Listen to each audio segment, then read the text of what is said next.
everybody. Hello, everybody. Hopefully, we have some people getting on right now.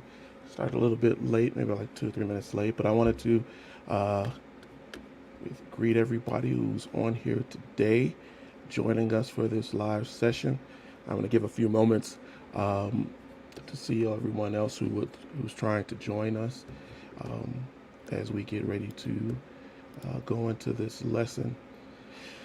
So this has been a very difficult week, um, and seeing everything that is going on um, in the media with our young people, um, and what we're having to deal with again with this idea of lynching. And today, um, I really wanted to kind of go into the history of that, and I wanted to make this very interactive, however, very serious to everyone, because this is, our history um, with this subject is long and horrible. I don't think there's any a better adjective that I could use um, to describe what we've gone through uh, as far as lynching. Um, so here we are. I see a Pastor Razor. I saw you in here. Uh, Glad to see you joined us. Um, I'm gonna give it about 30 more seconds, and then I'm just gonna go ahead and get into this lesson and allow people to get on, catch up, see that we are live. And I'm gonna try to go through this as clearly as I can. And I don't believe that this is a lesson that can be done with one session. So we're going to probably get more back into this again next week. But I want to start this off today and get us involved. Get us involved.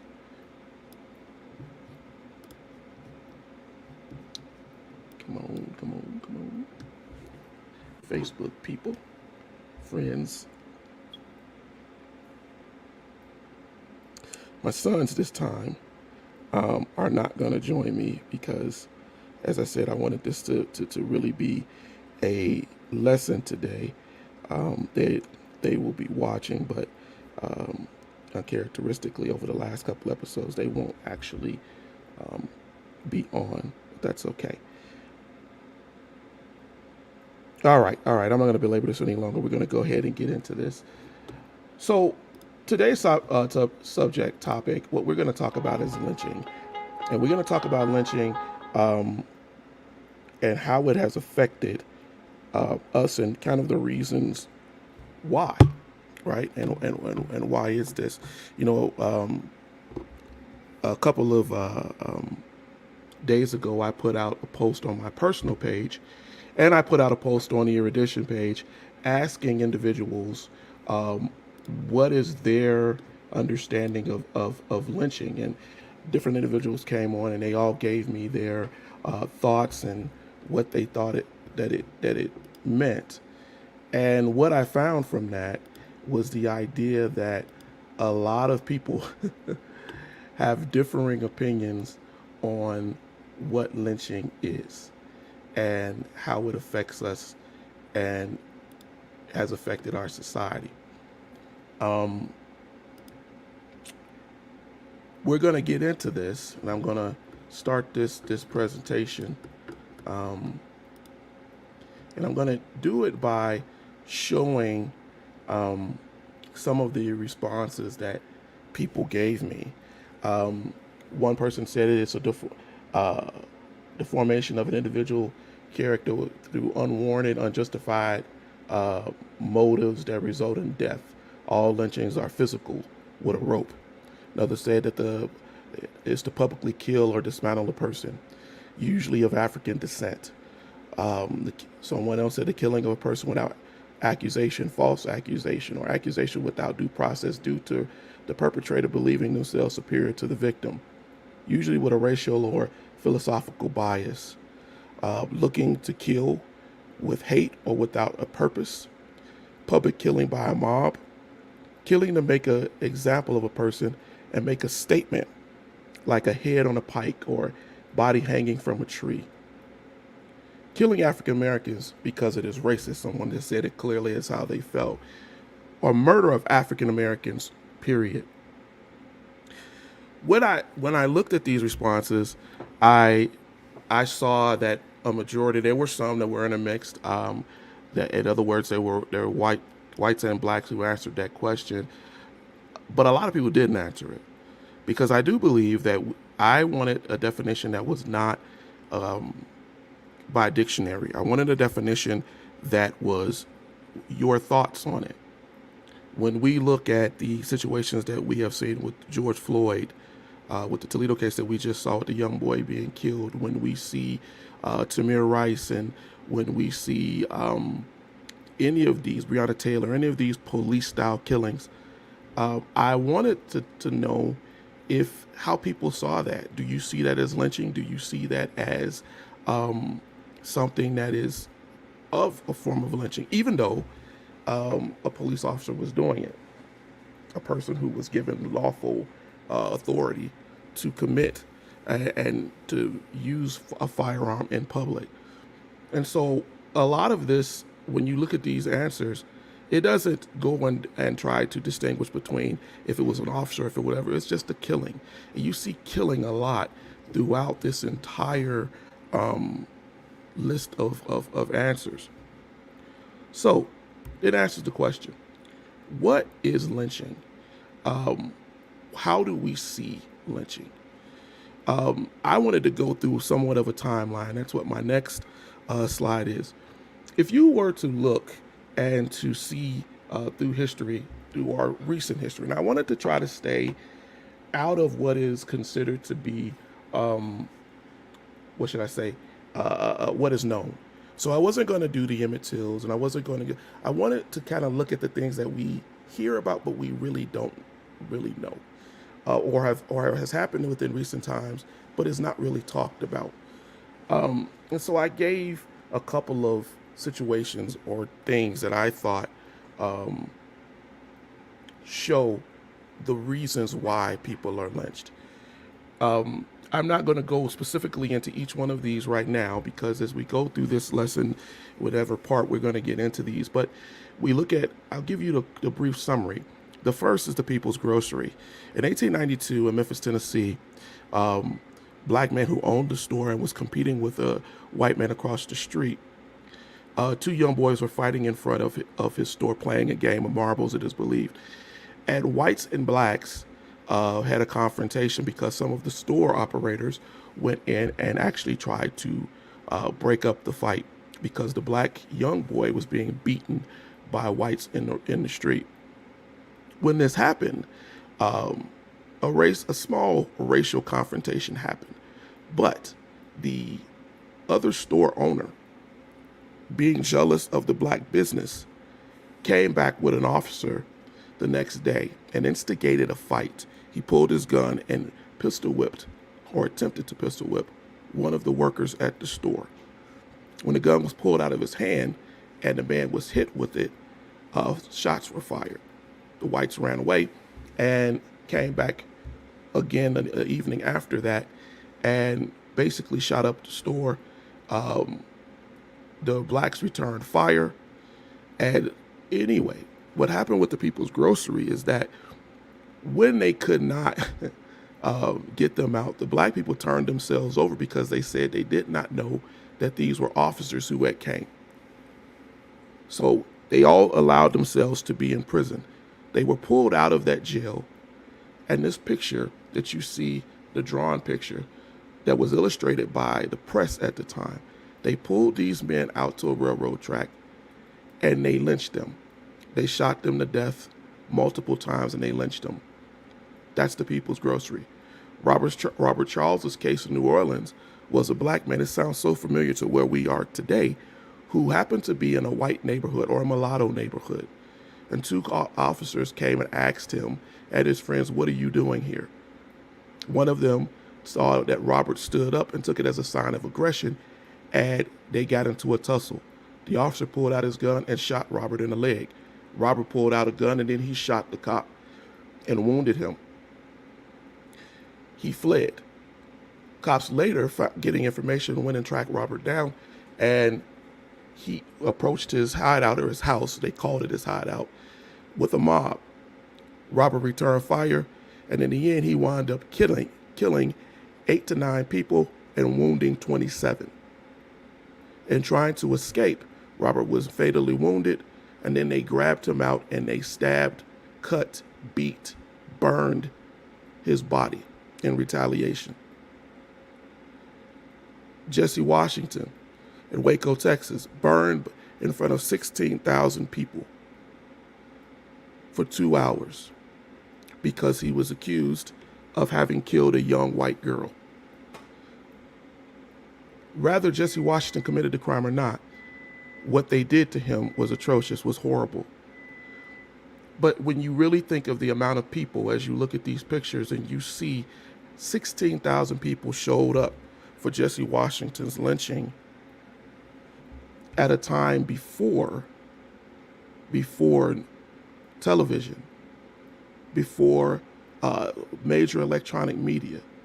But as you see in that bottom picture, they crowded and hung that young man's body over a fire for 2 hours. They cut parts of him and kept parts of him. And it is reported that parts of Jesse Washington's body were held as trophies. And people were finding them in storage cases and places in their grandparents' homes, even up into the 1980s.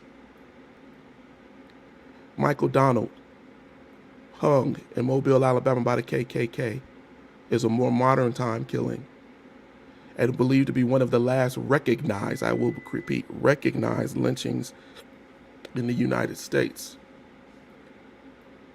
James Byrd, dragged across the ground in Jasper County, Texas, when white supremacists decided that they wanted to kill a black man. And James Byrd, unfortunately, was the one who took who they chose, and they dragged him to his death, separating his head from his body in chains behind their truck. And then, of course, there's George Floyd. Now, people will say, that can't be all of, it's not. But it just goes to show you that throughout our history, and even beyond 1892, we have been put through this situation where our people are massacred, murdered, destroyed. And unfortunately, we're not getting better. So after we looked at the entire idea of what is lynching, we had different individuals tell us what they thought it was. But what is the legal definition of lynching? Well, I looked that up. I tried to figure out why there are different ways to look at it. But the legal definition of lynching is a killing by a mob of people. Okay, seems very simplistic and seems very to the point. However, I will say it's a little deeper than that. If you look at this slide, I wanted to show, and I hate this picture, but I wanted to show Chauvin with his knee on George Floyd's neck. And this picture on the side is taken from the early 1800s, and it shows whites lynching a young black boy.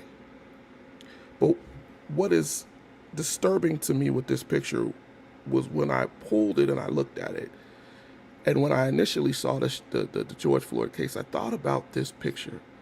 You will notice that there is a man here with his hands in his pocket.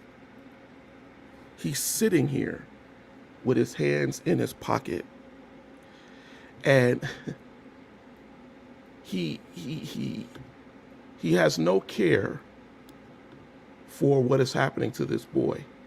And you look at Chauvin, and you see how he sat on George Floyd's neck with his hands in his pocket in front of a group of black people and brown people who had to sit there and film and watch this. It's tragedy. It's tragic. But it is something that we need to understand about the philosophy and the mentality of white supremacy. The idea of white supremacy. You know, Barbara D. Gregory once said in an interview that white supremacy has a long memory, and we don't know fully what is taught to white supremacists in their homes as they grow up and what they go through. But what is disturbing is that we consistently and continually find like pictures and situations throughout history that showcase to us that something is being brought over in the mentality of racist white people. Now, someone here will argue, how do we know that Chauvin is racist?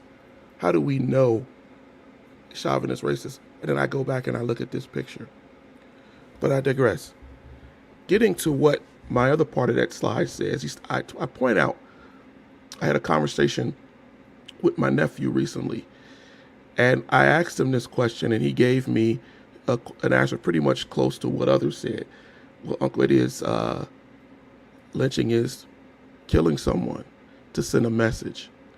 And that's right there is a part of it.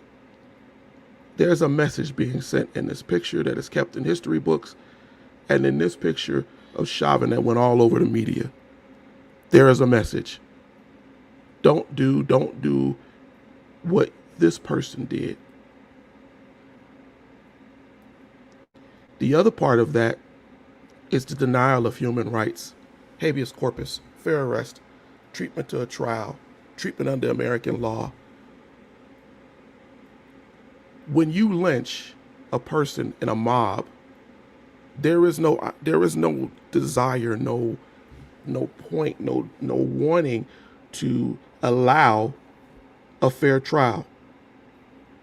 And too often, we give ourselves a parallax view and we don't get this understanding. Most of us understand the brutality and the barbarity of lynching, but we do not understand the message that is being sent. My son said it's like a head on a pike in old English times. You are sending a message and you're denying a right. Those are two fundamental parts of lynching. So when you ask about what is the definition, we need to understand that that is, at both ends, what it is, a message and a denial. But what is the tertiary, what is the other thought of it? It's the desire to strike fear, terror. We can go through all of those cases in which I mentioned earlier, and we can talk about the People's Grocery. We can talk about Emmett Till. We can talk about all of these murders and killings. But at the heart of it, what does it do? It strikes fear. We deny rights. We make a public statement, and we scare anyone to go against us. And when I mean us, I meant supremacy. And let me make something very clear here as I'm going through this lesson. White supremacy is not fundamentally, it does not necessarily mean a white person. So some of you, and many of you don't interact on these sessions, but I want you to think about that. It doesn't really require a white person. It is just the idea, a taught belief that someone is supreme to you due to being white. Now, that sounds so hateful because it is. And it is a sin that America has not gotten around. It is something that we have not fixed. In all of our hundreds of years of being here, we have not fixed this problem of supremacy. It is a offshoot of slavery. And it is something that has stayed with us because Master was supreme. His word was law. What he did was law. And some say, well, we don't have that mentality, but we do. It's symbiotic. Many times I tell people that the idea of slavery was a symbiotic relationship. The slave owner and the slave, they depended on each other. Both of them over time, over the hundreds of years that it happened, started to depend on each other. Nefariously as it may be, they became dependent. The system worked, and so they allowed that system to continue. So today, we have people who still have very definite slave minds. We make excuses. We parallax the idea of what is right and what is wrong, what is ethical, what shouldn't happen. And when we point it out, we are deemed to be hateful. If a white person kills a black person based on race, that is racist. If a black person kills a white person based on race, that is still racist. But a preponderance of what has happened is one-sided in history, in documentation, in theory. And we need to understand that when we look at these three parts of lynching. Why did we deny human rights? Why do we make this public statement? And why is it a desire to strike fear in those who are under us? What are we attempting to do?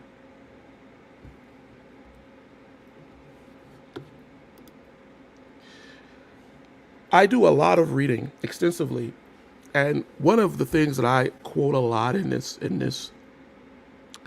lesson as we go through these is Ida B. Wells. Ida B. Wells, it was a phenomenon. As I read and as I have read more and more of what is her collected works, because a lot were lost in the fire, you understand the brilliance of this woman and the fearlessness of this woman who dared to go out and question bigots and racists, murderous bigots and racists. Ida B. Wells was a friend of those people that I mentioned earlier, the owner of the People's Grocery. Ida B. Wells was ran out of Memphis into Chicago because of what she dared say about lynching and racism in the South. She researched, she walked it. She walked it like she talked. She did what she needed to do.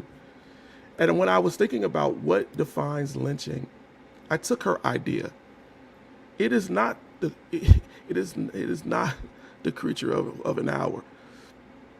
The subtle outbursts of uncontrolled fury, the unspeakable brutality of an insane person or mob.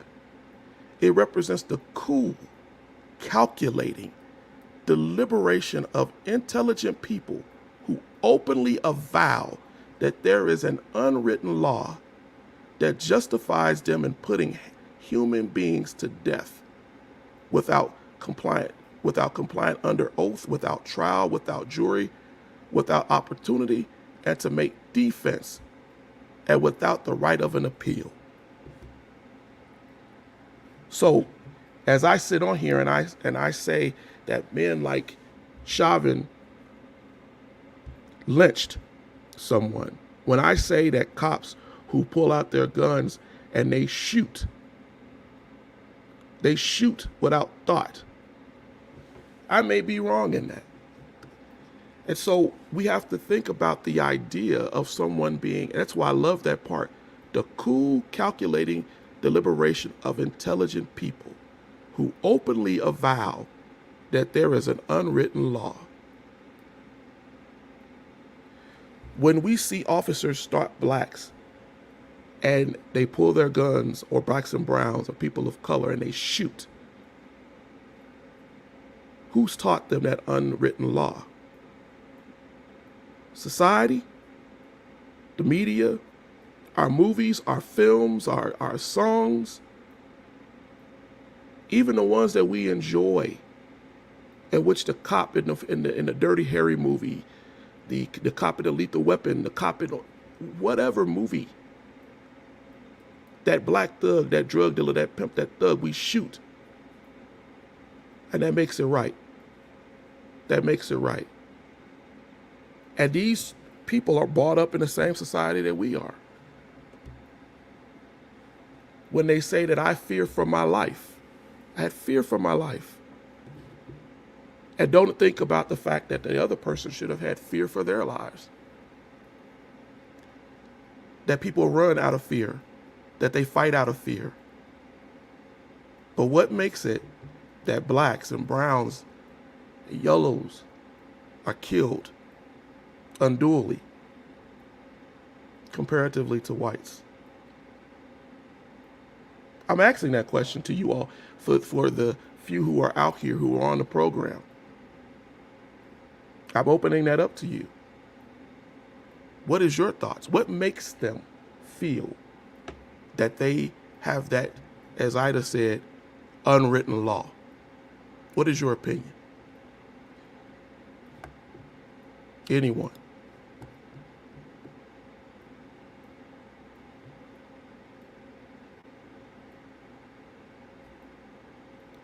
You know, the thing with this program is so hard is that I sometimes wonder, do people not answer because they're afraid to answer, or they don't know? I don't believe that we don't know about lynching. I think what it is that sometimes it's a painful thing to think about. But I really would like to know, why do you think? Because I have my own opinions, my historically validated, I think, opinions. Why do they feel that they have that unwritten authority to kill and murder, to destroy?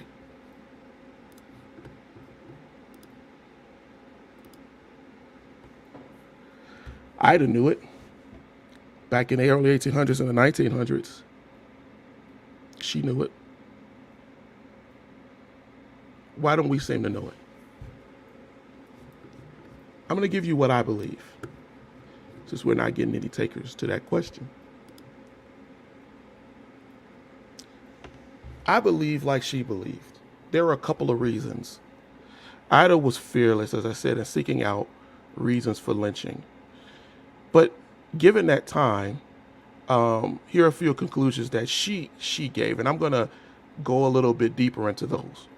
She believed that freeman voter disenfranchisement was one of the major issues. She believed that, and I believe that at the beginning that was a part of it. I do believe that some of it we're still facing today, when we have situations happening in the country where we are arguing about voter suppression. But back then, the freed slaves, male slaves, were given the vote.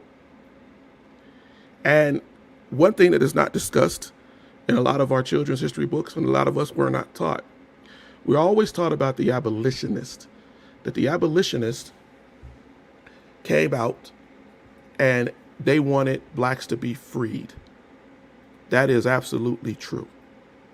We also are a little bit taught about the suffragists, the women's rights activists of the late 1800s, early 1900s, and how they aligned themselves, the Elizabeth Cady Stantons and Susan B. Anthony's, with the black vote, because they saw that any repression of the vote was repression, was a way to keep white men in power, just to put it plainly to you.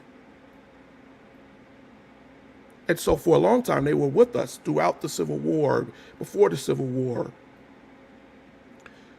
However, when the amendment was passed and blacks were given the vote, what is not often taught to our kids is that a lot of these abolitionists turned on blacks. Dr. King wrote in his book, he said, just because you don't want to kill us, don't mean you want us to be equal. I paraphrase. They wish you well, but they don't wish you good. Or good and not well. Neither one of those are the same. And so when we came out of Reconstruction, the idea was we have these black people voting, black men, racists who had been for slavery and those who had been against slavery, join hands in agreeing that these black people should be denied, or at least they should not immediately freely get to vote, especially when we didn't get it, we didn't give it to white women. So when we celebrate the Susan B. Anthony's, the Elizabeth Cady Stanton's, and even Ida, she went out and she was a part of that movement up until that turning point. So she makes the point about voter disenfranchisement. White supremacy in communities is obvious. But this one, fear of white women's attraction to black men. When I bring this point up, usually people get mad when we have discussions, and they say, "Why was that a part of it?" But it was a huge part of it. Miscegenation was a huge part of this, because what had happened, and you see the fourth one, the comeuppance after centuries of rape of black women. What had happened is, after slavery, this idea of master sleeping into the bourgeois, right? That couldn't happen no more. He couldn't just freely go in and terrorize a black woman.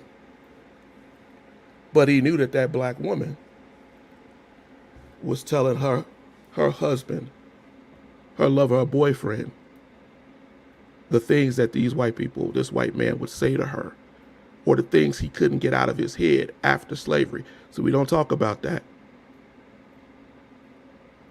And so there was a fear that their women would run off and have liaisons with black men. And this became even more so when a lot of actual white women, high society white women, openly fronted the idea of being surrounded by black men. This was a no-no in plantation days. But wealthy white women had black men around them as their servants in their homes, alone. This caused a fear. The other was the control of the impoverished by the powerful and the wealthy. Coming out of Reconstruction, we had certain movies like the Black and Tan movement, where blacks, impoverished blacks and impoverished whites got together, and they came together as a voting bloc. And this goes again to that idea of free man voters and poor voters. Yeah, this brings up an interesting thing, and I'm going to sidetrack here for a moment. Many people always say that even before the Civil War, let's go back even earlier, why did Thomas Jefferson write in the Declaration of Independence that all men are created equal? Why did he make that point? And people will say, well, because Thomas Jefferson was a slave owner. He was a flagrant slave owner. And I'm going to tell you something that is not discussed in your kids' history books either. But a lot of white people tend to throw up as a counter argument. There were white slaves in the Americas. Not just the Irish. Before the Irish, the British would send white men over as slaves, as criminals. America was a penal country for a while, and the founding fathers had great grievance with that, and they mentioned that in many of their writings. But a lot of these men also were the offspring of people who had been sent over to the Americas. Now, when you came over here as a criminal, you came over, you did your time as an indentured sort of servant, and you were free to go about your business after you had done your time in the Americas.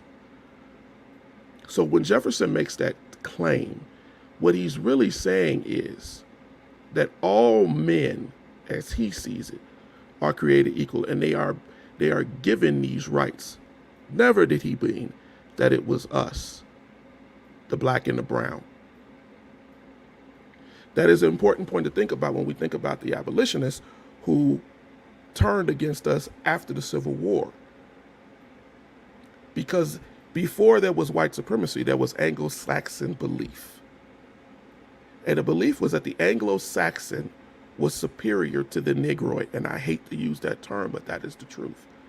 So when Ida makes this point, right, of white supremacy in communities, the fear of white women attraction, that turns the idea of supremacy on its head. How can I be supreme if now you say that we're equal? Well, that can't happen. Because everything that I have been taught to believe in for hundreds of years, now this country is telling me is not true. So then the question arose in a white society: how do you control these black freemen? How do you stop these fears and these worries? How do you do this? I think you all know what that answer is, right? Why? What was the thing to come up with? Imprisonment, lynching, and terror. We know for a fact that after the Civil War, going into Reconstruction, that the Klan rose up. And that the rising of the Klan was to put terror in the minds of freemen. We know that they felt this way because they documented it in their writings, in their stances in the Congress of the United States, in some of our Supreme Court decisions of the time. Even though we were going through Reconstruction, there was a fear, an undercurrent of fear in America of what do we do when they are equal to us. So when we go through this lesson and we think, I want you to consider, what is the purpose of lynching? Let's go back to that idea. What did we say was the purpose of a lynching? The denial of human rights and habeas corpus, a public statement, and a desire to strike fear. If I imprison you, I take away your rights. If I lynch you, I send a message. I tell the world, you will never do what this person did. And in that, I create terror. So we go back to the idea of why lynchings happen. But then you say, our children are taught in their history classes that once slavery was over, yeah, there was Jim Crow, there were black codes, there were things that were going on, but nobody was ever enslaved. Well, it's laughable. It's laughable. Because honestly, they were enslaved. We just called it imprisonment. We came up with a way to understand that though the Constitution said that we could not be enslaved, however, it provided no protection against those who were imprisoned. So, what happened? What did we do? We created something coming out of Reconstruction called the convict lease system.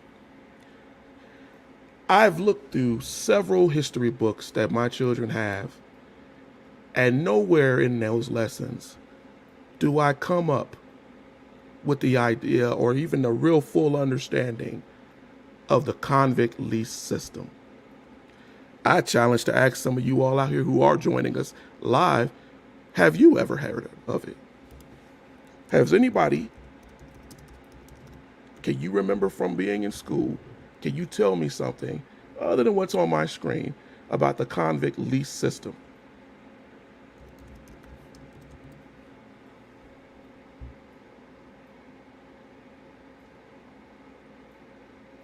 I give you 30 seconds to respond. And please respond. Let's get on here. Let's talk about this. Let's get into a question and answer. I'm not here just to bloviate to you. I want us to delve into this history. I want us to understand what we're going through, who we are.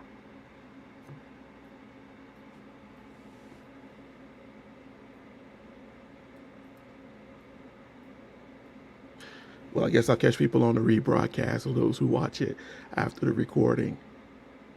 Well, the convict lease system is really not that difficult to understand.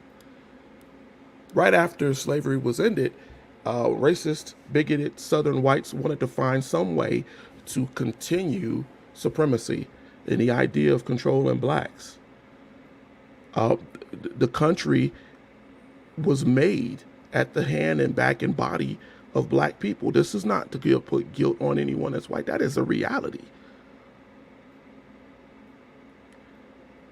The profits that came from slavery were enormous comparatively to what you invested. You spend money to buy slaves. You breed them. You get more slaves. You create more wealth with that property.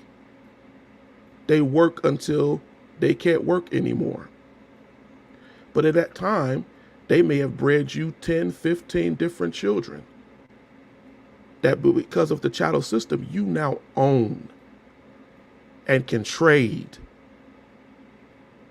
That grows your wealth, just as if buying your home grows your wealth. You buy it, you fix it up, you sell it. But now, the Constitution says we can't enslave anyone. That's illegal. So what do? We create a new system. The convict lease system was created after the Civil War. It went all the way into the early 1920s. And it's amazing getting back to the idea that former abolitionists, church groups, legislators, liberals, people who wanted the best for the freed blacks, thought that this was a good system. Why? Because it didn't put them in a cage where we'd have to pay for them and feed them. What it would do is it would allow them to go out and do labor, work on plantations, work out in the fields, build roads, railroads. And because there was no protection given to them by the Constitution, then we could work them. And if they died, as Matthew, titled his book, one dies, get another. Didn't matter. Eddie Murphy and Martin Lawrence made a movie several years ago called Life, in which they kind of show you how that worked. We lock you up for the rest of your life, even though the crime may not even been a real crime. And we work you. You work the chain gangs, you work the roads. That's one part of it. The other part was the criminalization of blacks.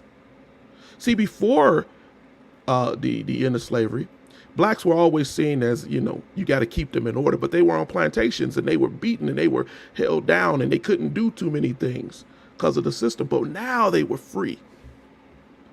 Free to run your roads, free to go out here and open up shops and towns and have their own homes, shacks. So we're going to lock them up. And we're going to lock them up for petty reasons. We're going to lock them up for things that don't mean anything. We're going to lock them up just simply because we can. And in doing so, we're going to criminalize them. We're going to make the black man and woman seem as if they are criminals by nature. Many men played into this. One of the heads of the American Psychiatric Association once said that blacks were just stupid, untenable. They can't think. So, because of that, they have to be taken care of, told what to do, beaten when needed.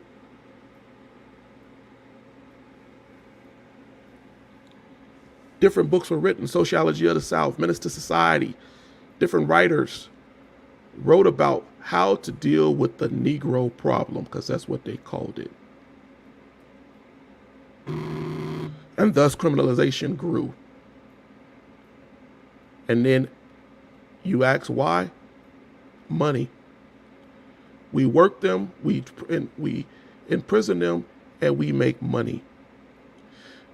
And looking at the revenue that was gained, states that used the program generated 4 times the cost to put these black people to work. 372% profit by some records. They were raped, they were beaten, they were killed in these lease systems. They were lynched in these lease systems for money. And the result was that we were seen as criminals. The emergence of the black criminal belief is huge in the idea of lynching. States such as Georgia, Mississippi, Alabama, North, South Carolina, and many, many more. Tennessee, we can go on and on. Mississippi was so bad in it that they used to tell little nursery rhymes and horror stories to the children that the black boogeyman was going to come in and he would kill and rape you if you did something wrong. And in turn, these thoughts were passed on to the next generation. So the revelation or revelations of how to deal with the black man became very evident. See, if we lynch them occasionally, we can keep their numbers down. And we can take away the fear that we have generated with our children and with our wives. They'll feel safe. We'll make it a picnic. We'll make it a party. Everybody will play into it. Everybody will come watch it and see it. The political revelation was the reason why our country to this day does not have an anti-lynching law that has been passed by both the House and the Senate to this day is because locking up and killing blacks kept them from voting. And it also reduced their numbers. It's a historical fact, ladies and gentlemen. And I challenge you to challenge it.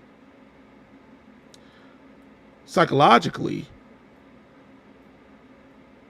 liberal thinking was that it was the idea that the whites who were what they call Negro lovers, black lovers, right? They would learn to fear the black. They would learn to realize that he was not their ally. He was something to fear. He was a criminal. He was a rapist. He was a thug. Does it all that sound familiar?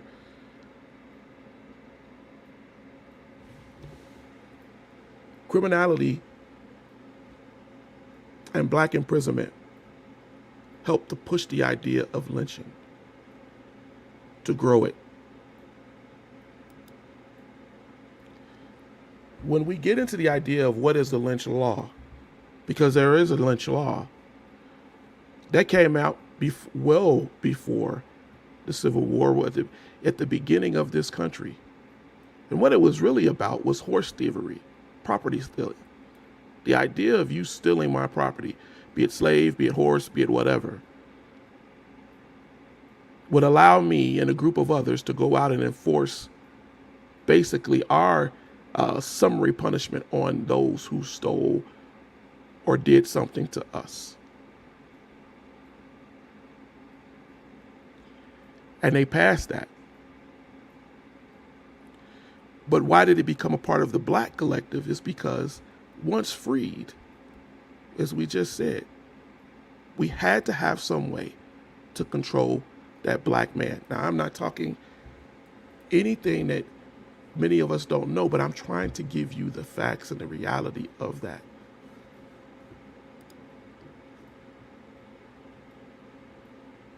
And it's painful, but it's true. We're coming within 10 minutes of this session being over, and so I'm gonna hit it with this last slide. I'm gonna break it here with this slide, and what we'll do is we'll get back to it again next week, hopefully with more people interacting. When you look at before slavery and after slavery, lynching was almost not done. Because in the end of it, blacks were property. If I came and I shot your horse that you rode to go to work on every day, or I came and I destroyed your car, that's a crime. And as we just saw with the earlier lynch law,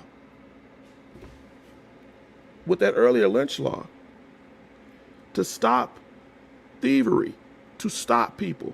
So if people are passing lynch laws that will allow me to kill you for messing with my property, you weren't going to be doing that in slavery when I own that black person. Because you didn't want to have to incur the penalty either by law or by lynch law.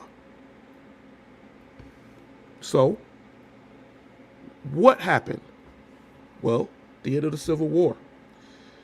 When you look at these facts, these are facts that Ida B. Wells picked up herself.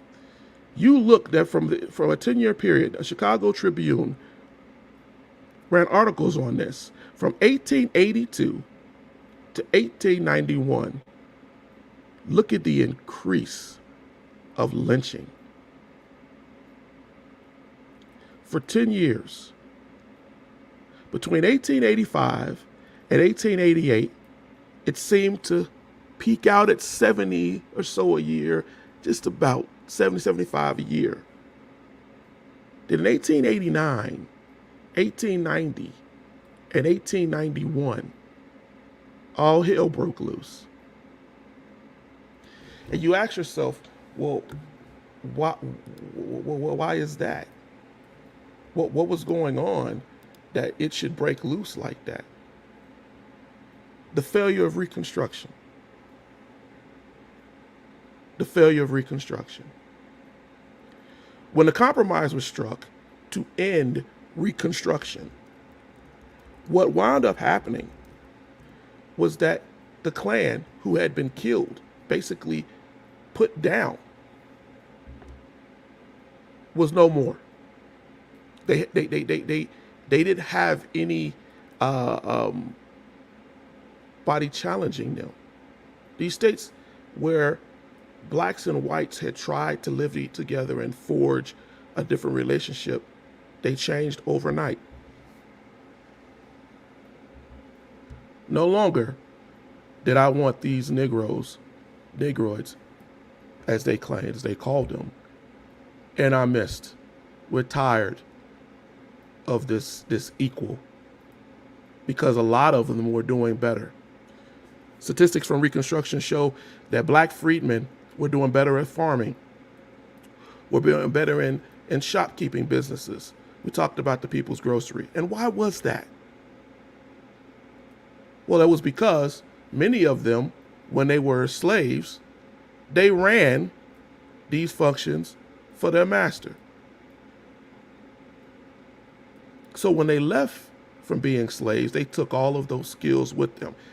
We know this from documentation of slave owners complaining about the loss of skilled workers. These were not dumb people. And so when they did better, whites became angry. People who used to be allies became jealous. Some became murderous. When you look at the listing over to the side, you see that Ida B. Wells went in and broke down the reasons why she investigated. Of all of those deaths that happened within that 10-year period, you see that 269 were accusation of rape. 253 were murder. 44 were robbery. 37 were arson. 4 were burglary. But even though I can say some of these crimes may have happened. Ida makes no bones about the idea of people being guilty. But 269 rapes in a society where people knew that if you raped, you would be lynched seems a little crazy.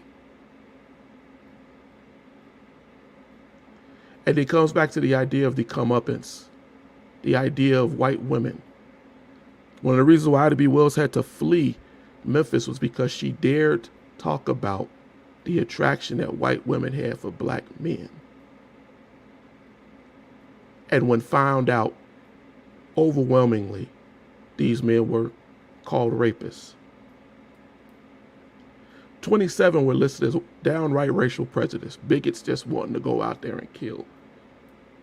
13 people were lynched within a 10-year period for arguing, just simply having arguments with whites. 10 because they dared make a threat. One man told a white shop owner in 1895, he told a white shop owner, 1885, that he was no longer going to do business with him because he was a crook. And the man who he called a crook came to his house and burned his house down and killed his family. And then took his property for a simple threat. Rioting, 7. Race mingling, 5. 32. There was not even a reason given. They just did it for the hell of it because they felt that they could. Ladies and gentlemen, as we go into this topic, because we're running out of time, next week, I'm going to get more in depth into the actual lynchings. But I wanted to give you some of the historical background today. And I was hoping, and I'm hoping that those who watch this after, I'm hoping for your involvement. In these last 3 minutes before I sign out of here, let me tell you what this program is about.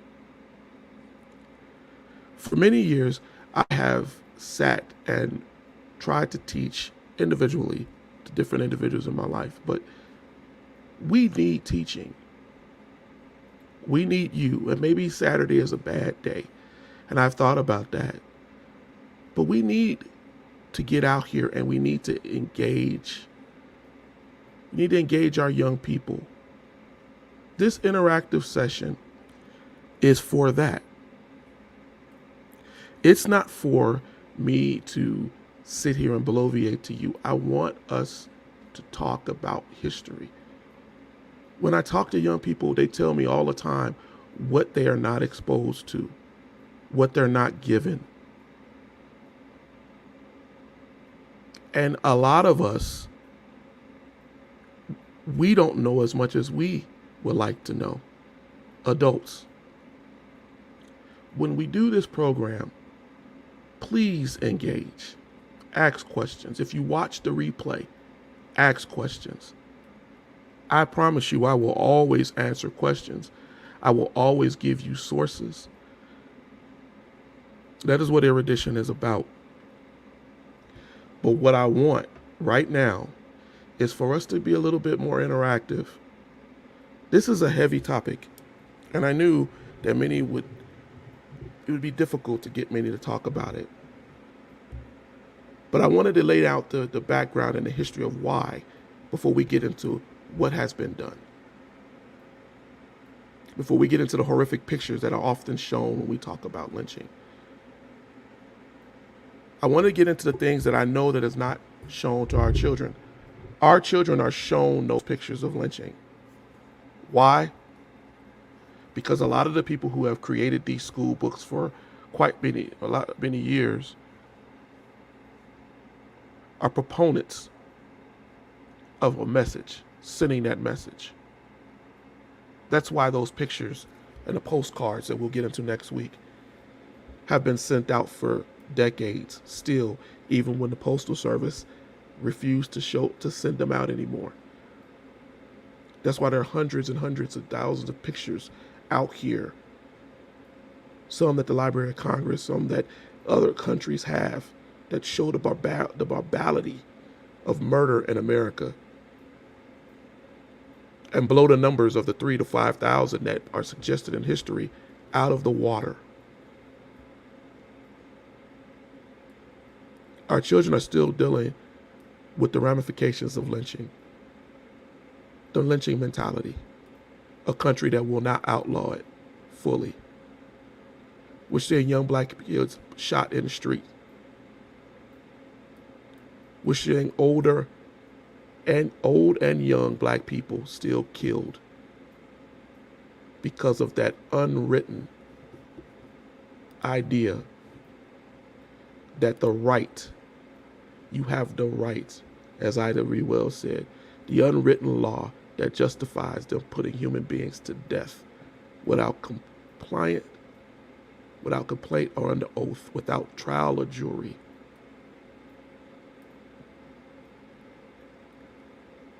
We got to do better. So this is the end of our interactive broadcast. If you have a chance to watch the episode as a recording, please do. Please ask questions. Please. We really need you to engage. I will be back next week trying to determine if we're going to do this either Thursday or if we're going to do this Saturday. To get better participation, we may do this Thursday. But until then, ladies and gentlemen, I thank you for your time. I thank you for this hour that you have spent with me. And again, join us so that we can learn together. Thank you.